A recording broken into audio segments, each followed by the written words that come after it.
Empower Radio presents Art as Worship with Vanessa Lowry. Welcome to Art as Worship. Each week we feature stories of artists and explore their process of creation. I'm your host, Vanessa Lowry, and I'm thankful that you're joining me. On this show, I talk with artists of various faiths, working in a wide range of mediums, on the common theme of how they use inspiration and creativity as an expression of their spirituality. Learn how their art is an expression of their own connection to however they name God, Jehovah, Allah, Source, the universe, the great mystery, or something else. My hope is that these stories will inspire your creative efforts and your own spiritual expression. My guest today is author Walter Lawrence. He grew up in Texas, where his father practiced veterinary medicine and his mother taught nursing. He and his sister were raised in a family that valued the origin and meaning of words. Walt majored in English in college and later earned a Master's of Arts in Professional Writing. He's published numerous freelance magazine and newspaper articles, and both his poetry and short stories have won numerous awards. His latest artistic venture has been to write and record stories specifically as audio downloads on Audible and iTunes. He recently made his first Nashville recording to be used as the theme song to his latest audio. Walter writes under the pen name of T.W. Lawrence. Welcome to the show. Thank you, Vanessa. It's good to be here. It's good to have you here. And I know that you've been writing for a long time, but at what point, what got you interested in writing? It was my substitute for a midlife crisis. Having grown up professionally as an accountant, I came to the conclusion two things. One, a Corvette was too expensive, and getting a girlfriend and being married was too messy. So writing seemed like an easy out. When you think about it, it's really inexpensive because any version of Word and a clunky old computer printer will do. So you can crank out your writing without having much invested in it at all. So did you decide to write for a while before you decided to go back to school and get your master's degree? I was actually writing and I was at a meeting in Roswell of a group of writers and wannabe writers, and somebody mentioned the program, and I had not heard about it, so we talked about it a little bit. I explored it and found that it was really something that I was keenly interested in, and I followed up and joined the program and took the course. There were, as a master's degree, it was 60 credit hours, 5 credit hours per course, so there were 12 courses when I called that my 12-step program to becoming a writer. The faculty did not appreciate that humor, but I always found it interesting. Well, I think it's important that we amuse ourselves, so I think that's good. Yeah, especially. So how does your spirituality find expression in your art of writing? Well, it's interesting, particularly on this last series that I've been writing, which is called Dusty and the Cowboy. I got into it nominally by accident. Upon reflection, you could say I got into it because I was divinely led that way, or I was pushed there, or a door was opened and I had the sense enough to step through it. I had put together earlier an anthology of short stories called Take Me to Texas. One of the stories in there was called Dusty.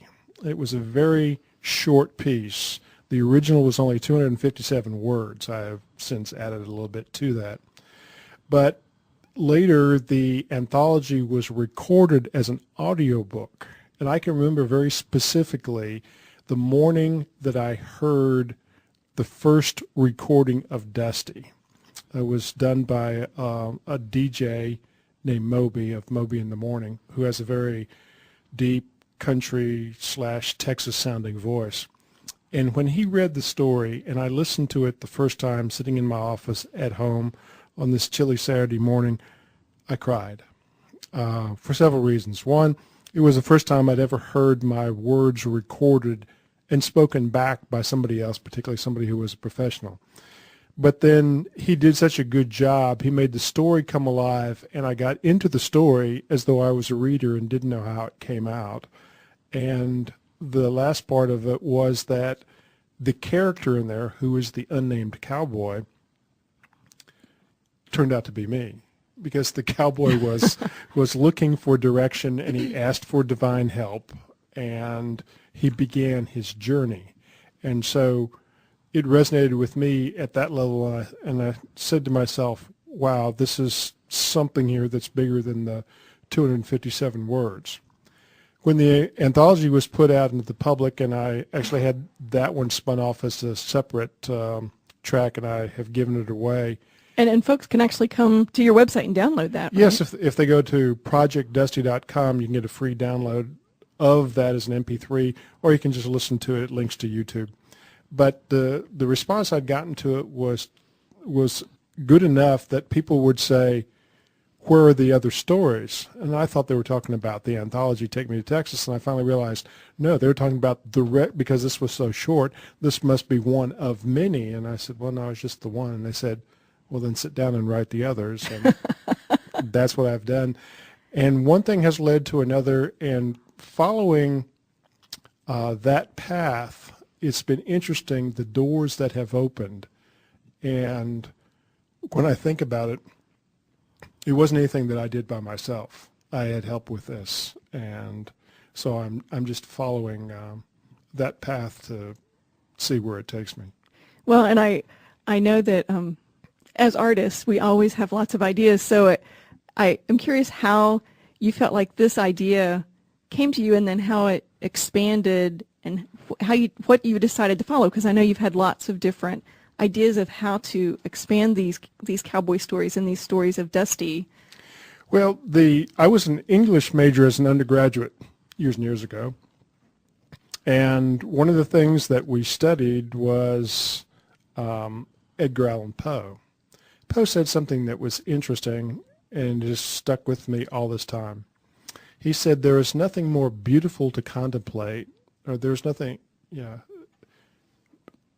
better to contemplate than a beautiful woman. And he said, conversely, there is nothing more that you dislike contemplating than death.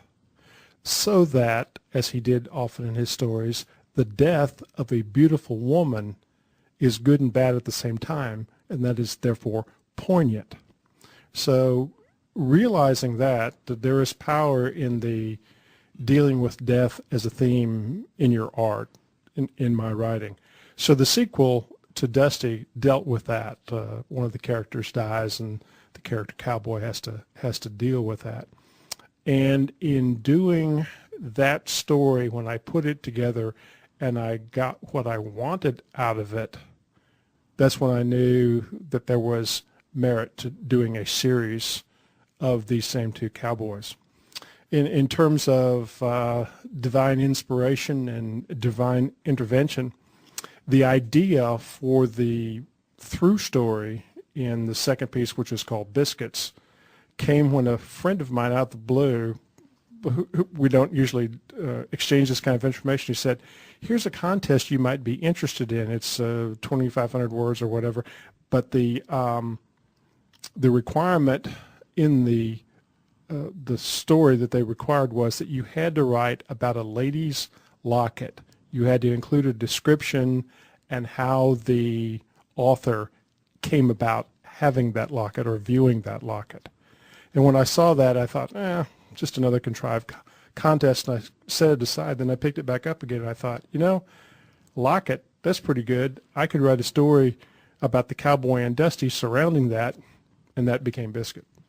Well, and I think that's amazing. It's interesting how sometimes restrictions can jolt our creativity, and sometimes restrictions stifle our creativity. So it sounds like having that restriction really kind of set you off on this story of Biscuits as the premise or as a part of the story. Yes, it was one of those things that kind of answers the question, where do ideas come from? It's events like this. It was unintended, but then neither did I ignore it. I filed it away, ruminated on it, came back and said, wait a second, if this, then that, and I can take it from there. So I think it's really interesting that you've named the horse, which is Dusty, but you haven't named the cowboy. that was unintentional. It wasn't until I wrote Biscuits, I was writing along and I started to say, okay, now I'll put name of character here in this sentence, and I looked at it and went, oh, I never named him. Well, in 257 words, right. You didn't need to. Didn't have you just referred to him as the cowboy, and he did, and so when I got to it, I said, oh, okay, well, I either have to name him and come up with a very cool name because it's going to stick with him, or, and I bounced it around some of my fellow writers, we concluded that there was more power in leaving him unnamed. So he's just now called Cowboy. However, if this works out as I intend it to, at the moment there will be 15 stories, 5 per set, and in the 15th story, his name will be revealed to the readers. So I know what it is. You know what it is? That was going to be my question. I have the backstory on what it is, but he will be Cowboy until then. Excellent. So when you're getting ready to write, do you have any kind of a process or a ritual that you use to kind of connect with your creativity and connect with that divine flow to get you into your creativity? Yes, I play 3 games of solitaire on the computer until I've won, and then I say, okay, now I've. Meanwhile, that is a process of me clearing out all worldly stuff, and then I'll sit down and I'll say, okay, now it's time to write, and I'll do a little bit of contemplation / prayer. And get myself into it. Then I have this process where I know that, much like a scrimmage, the first paragraph, the first 6 sentences, it doesn't matter. I just write them, knowing that they'll likely be trash.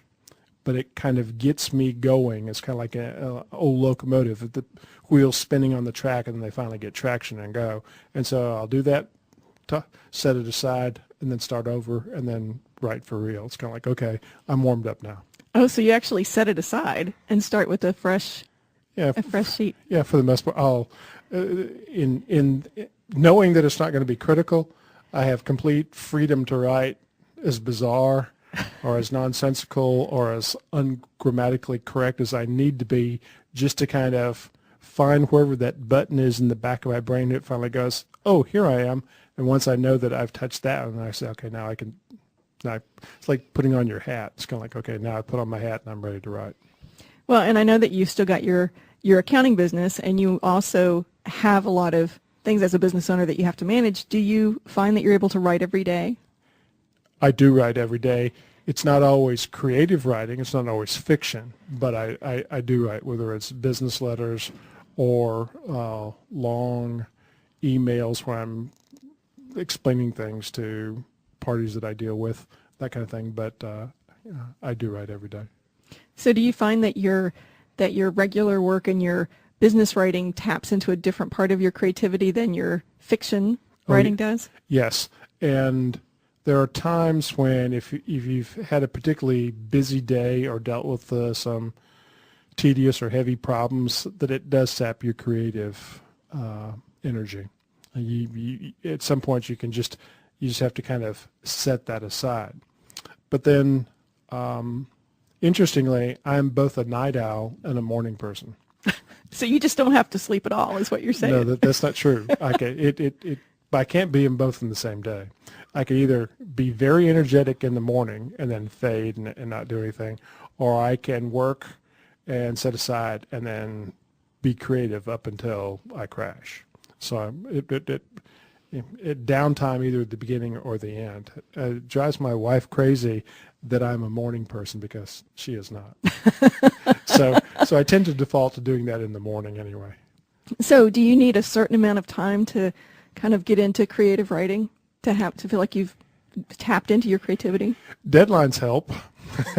Deadlines always make for good writing, and so when there are no deadlines, it tends to skewer out.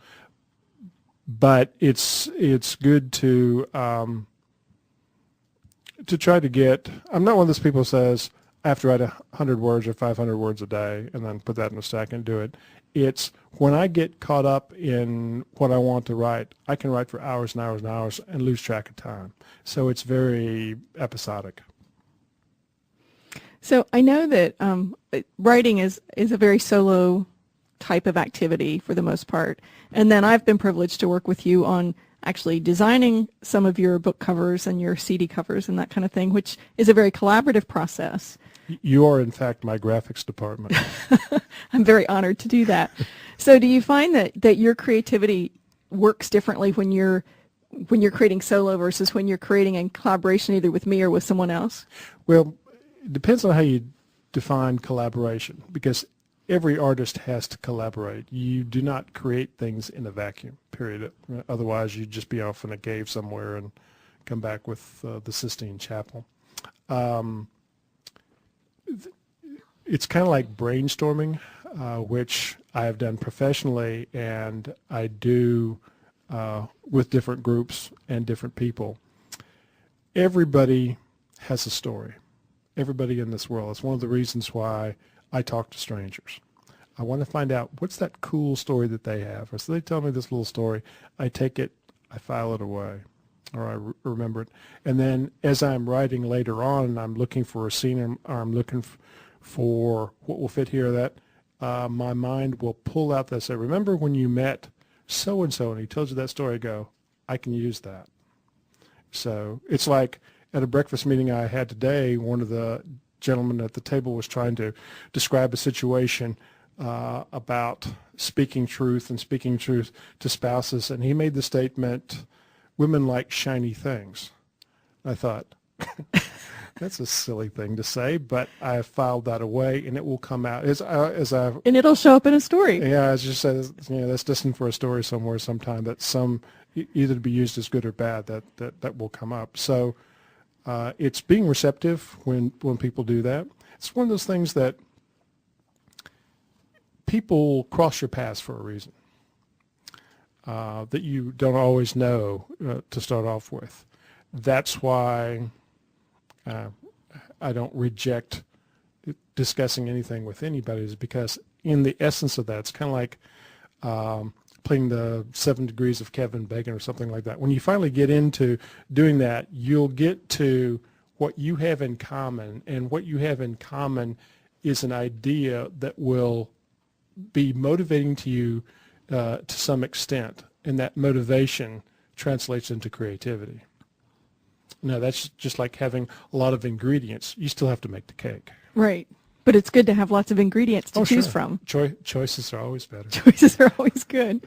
So you mentioned that you enjoy talking to strangers, and I'd love for you to tell our listeners the story of how you connected with a photographer that you're actually using several of his images on your Dusty series. One of your former guests. That's right, one of my former guests. Yes, I was at a function. It's a CEO luncheon where people who own their own businesses will go, and it's put on by one of the local churches. And what they do is they bring together people who share Christian values, and you see Christian values in the workplace, and that gets reinforced, and you have some discussions. Well, as my wife said, the miracle happened. The miracle happened that I was not talking with anyone in a room full of strangers. I was minding my own business.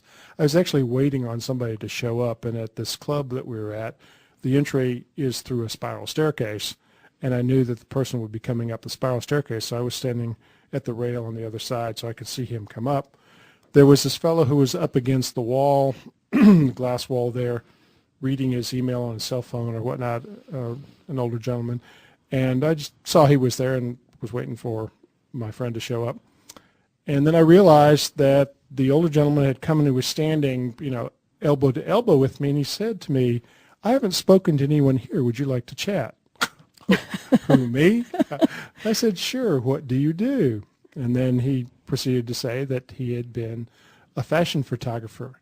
And I went, really? I'd never met a fashion photographer. Is this what fashion photographers look like? I just, I absorbed what he was in, and he started talking about this, and he says, but I'm working on this other project, and that was the theme of your show. He was actually a fantastic photographer, and he has the Journeys of the Messiah thing that he was doing there. Anyway, so I said, wow. I said, that seems like a bigger project than what I'm working on. I handed him my little business card, which you had designed for me, and I gave it to him, and he sees the picture of the cowboy on there, and he goes, I love cowboys. I really love cowboys. And then he proceeds, as though I weren't there, to tell me all the places in the West where he had shot photography for catalogs and this billboard and that, and going on and on and on, and mentioned some names that I knew. He was, Mercedes boots and various places. And then he pulls out his cell phone and he said, here's my portfolio of Cowboys. And he started whipping through the pictures, and I just was salivating like, oh my gosh, because I had not yet acquired a picture for the cover. You were of the, actively looking for yes, photographs of cowboys. I was waiting for the lady from California to get back to me, which she did, as I told you. This morning she got back to me. This was back in February when Michael and I met. And I stopped him and I said, wait, I said, we need to sit and talk about these pictures because I want to use them for this project that I'm working on. I described to him. He said, oh, let's have coffee. And so we did. And the result was the photograph that was used for the cover of the book and the CD, which is, as he said, is a grabber. And it was. And then he told me, I said, well, what kind of arrangement do we need for me to license this kind of stuff? And he just put his hand on my shoulder and said, I don't want your money. I just want your project to be successful. I went, wow. He did want attribution, which I gave to him, and one thing. And so we're sort of looking out for each other and refer each other to various venues. So it's working. As a matter of fact, he and I are having breakfast next week at a National Day of Prayer observation in North Fulton. Excellent. Well, it is interesting that because I know you were actively looking for cowboy photos, and you'd been talking to several different photographers and looking through some of the stock photography sites. So that was active in your mind that was something you were looking for. But it's interesting how God just brought that all together. More evidence in that meeting is that he came up to me. Right. It's not like I was hustling him. He started the conversation. So I just went, wow, there's something in this. So pay attention to what this guy has to say for you. And it's not like that, even if, as you all started the conversation, and he's a fashion photographer, that you would have even brought that up. Yeah, because I said, fashion photography, you mean like skinny girls, short skirts, that kind of thing? I was, oh, yeah. Milan, Paris, London, New York. I thought, wow, and here you are in downtown Ashford, Dunwoody. With a whole portfolio of cowboy photos. On your cell phone. That's right. Well, I'm curious how your art has affected your spiritual evolution, or how your spiritual evolution has affected your art. I have come to realize that they are so intricately intertwined. It had been there all along, but I didn't recognize it until about the same time that I recognized that I was in fact an artist, legitimately so. I knew that I could write, a paragraph at a time. I could write a story that had an impact. Came at a time, and not that long ago. Actually, it was the story Biscuits that kind of solidified it for me, and that was when at a group of guys that we meet regularly and share experiences and problems, that kind of thing. One of my friends, Marco, repeated a line from that story as an example of what it was he wanted to say. And that just really shook me. I thought, A, he's paid attention. B, he knows it well enough that he quoted the line correctly back to me as an example. It's kind of like, well, yeah, I know the impact of what you're saying because I wrote those words and I was in the character when I did that. So I fully understand what it is you're trying to say. And I was thinking, wow, Marco was moved by that enough that he latched onto it. When I talked to him afterwards, he says, I had given him an audio of that one story. He says, I listen to that audio often because it is so moving.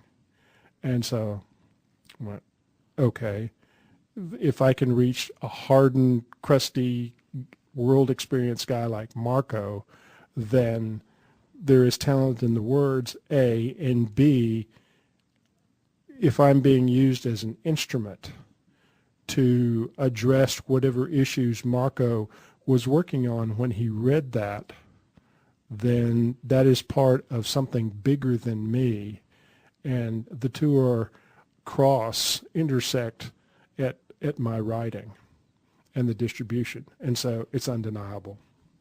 Well, and you mentioned earlier that this has gone places that you didn't expect. You first wrote that first story. So this going down this trail with Dusty is taking you on a trail that that is a trail that you wouldn't have ever anticipated. Yes, most recently it has put me in position to enjoy the best enchiladas I've ever had. And that was in Fort Worth, Texas at the Old Mexican Cafe. I was in Dallas specifically to go to an event. It was called Fan the Flame, which was the evangelical meeting of the ministers of the Cowboy churches of Texas, which I was invited to be an exhibitor specifically to showcase Dusty and the Cowboy. And if it hadn't been for that and me following my path and meeting those guys, I would never have been in the Mesquite Rodeo Arena, which is very historic, let alone, setting myself up as a resource for these independent churches to use to help in their outreach to parishioners and people that would soon become parishioners. So it was, that was kind of heady. Well, and one of the things you mentioned to me is that a lot of the parishioners that they reach don't respond to regular church, and so they need to approach them differently. Yes, there's the Baptist church has this concept following the scripture where it says that the word, the Bible, will be spread among all the peoples of the world. So somebody sat down and said there are X number of what they call people groups. There's the guys in Africa, there's the guys in Sweden, there's the guys in North Georgia, whatever. There are people groups. Aborigines are a people group. The guys in Uganda, there's 25 different tribes, there's 25 people groups. So they've identified all these people groups. And so as they send out missionaries and they do whatever qualifies to saying they have reached, then they scratch them off the list. And there's like about 3,500 people groups left. Okay. In a way, this is solely my opinion, nothing official from, organized religion. I believe that they view these people who go to the Cowboy churches as one of these people groups because they're different. And speaking with one of the ministers that was there, he says, well, you have to remember, said we have a little bit rougher crowd than that would go to a regular church. And I said, what do you mean rougher? He says, well, at least half of them have been to prison and the others are about this far away. So as I was talking with the guy who was the publicist for the Baptist church this morning about that. He grew up in Texas. He said, oh, yes, I know exactly those guys. They lived next door to me in the trailer park, and we went to high school together. He said, yes, they're a rougher crowd. So Walter, tell our listeners how they can find out more about you and find out more about Dusty and the Cowboy. Well, as you mentioned, I write under the pen name T.W. Lawrence. That's T.W. Lawrence. So if you Google on that, that'll list I rank quite high in that, like 1, 2, and 3. And for the most part, at the typical places, Amazon is where they can buy the print books and the CDs. Audible.com and iTunes, they can download the MP3s of the audios that have put out, and there'll soon be another 5 stories out there, hopefully in another 3 weeks or so. Excellent. Well, and actually about the time that this airs, it'll just be about another week after that before they're out. So yes. So that's excellent. So do you have any last thoughts that you'd like to share with our listeners about how they might tap into their own creativity and use it as an expression of their spirituality? Yes, there's 2 things that artists should do, particularly writers. First thing is that you should not try to be like anybody else. You should be yourself. You have to find your voice. And to do that, you have to listen and trust the voice that's inside you, which means you have to turn inside, which means that you have to let go of this world and open yourself up to the world of creativity and therefore the world of the divinity as well. Excellent. Well, thank you so much for being with me today. You're welcome. And thank you to our listeners. I welcome your suggestions or comments on this or any of our shows. You can find links to all of our shows on Empower Radio and on our website, artisworship.net. Please come share your stories of Art is Worship on our Facebook page, which is facebook.com/ art as worship. I appreciate you being with us today. May you have an inspired and creative week. Namaste.